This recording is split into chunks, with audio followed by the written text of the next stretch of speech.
in a public record. So if as an elected or an appointed official gets a letter from a constituent and says, keep this to yourself, this is strictly confidential. Nope. Not unless there is a specific statutory exemption. Preston. Yeah, my understanding was that any product from a government agency is a public domain, not copyrighted. Exactly. So you cannot copyright that which is in the public domain. But these are things, that's why it includes data processing software, because we did have state agencies and local governments who were creating software, copyrighting it, and marketing it. They can't do that without specific statutory authority. Some agencies, usually mostly universities, have greater intellectual property rights than they have, like Gatorade, technically. The formula is a public record, but it's protected under exemptions. This young reporter, and I keep telling everybody, she's still a reporter, she's just not young anymore. It was her first beat, and it was City Hall, Town Hall. It was a little town in Central Florida. And all of the commissioners were men. And she was getting really frustrated because they would be up there behind their little thing, sitting up there and arguing over a particular issue. And then it would get really heated, and they would take a break, and they'd come back and take a vote, and it was unanimous.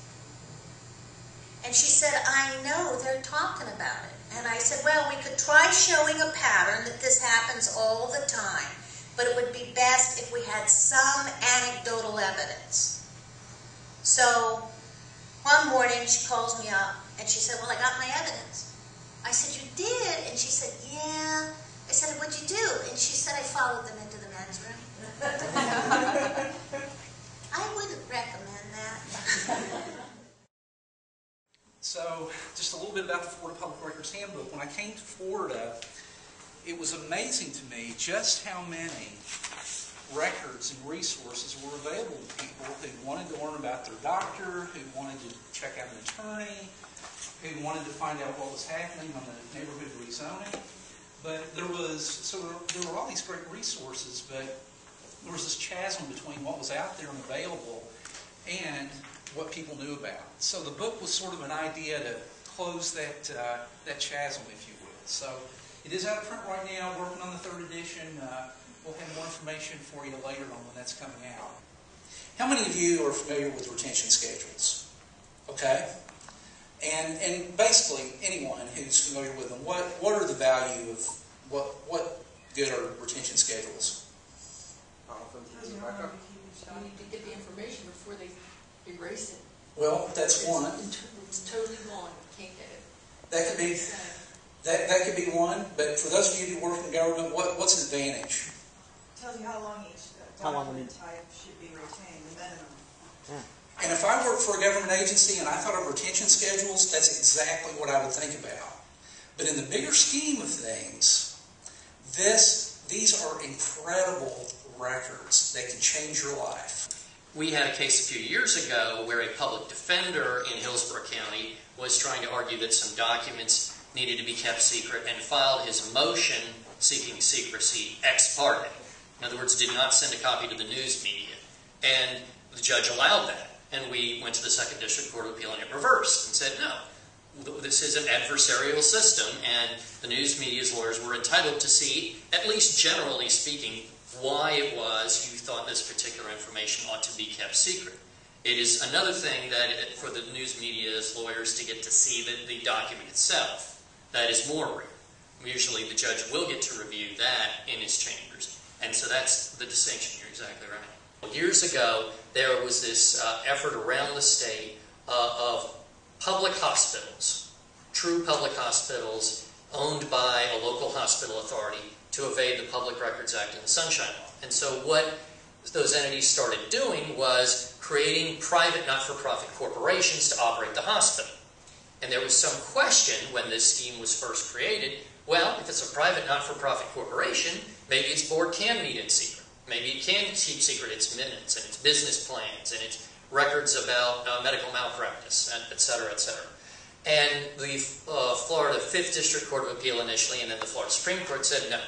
Simply leasing an existing public hospital, and I'll use Tampa General as an example, leasing Tampa General Hospital to a private not-for-profit corporation whose board was appointed by the Hillsborough County Hospital Authority, who paid a ridiculously low amount of rent, who used the same bedpans, every piece of equipment, x-ray machine that had been at the public hospital for years. That entity is subject to the Public Records Act and the Sunshine Law. You have to take it over. Well, if they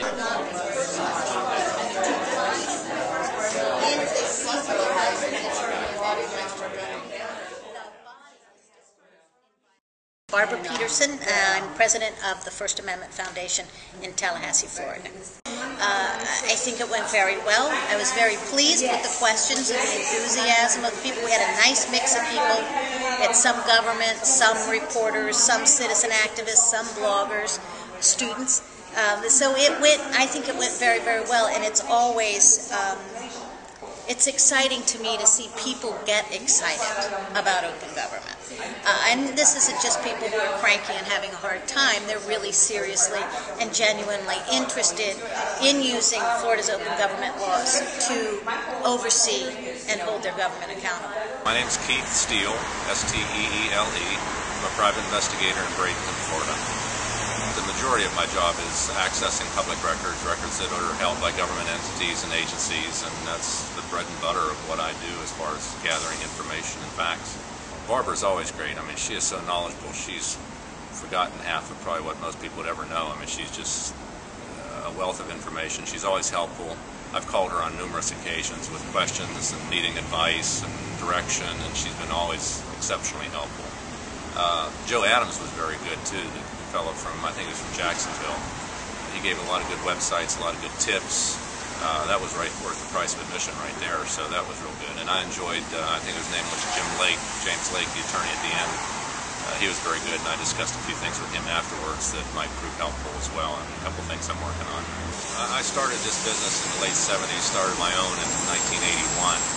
And back then you could pretty much fold Florida Statute 119 and stick it in your shirt pocket, and now you saw the size of the book that it comes in. And most of that's exemptions. I think Barbara said back in 1990 there were 280, and now there's over 1,085 exemptions.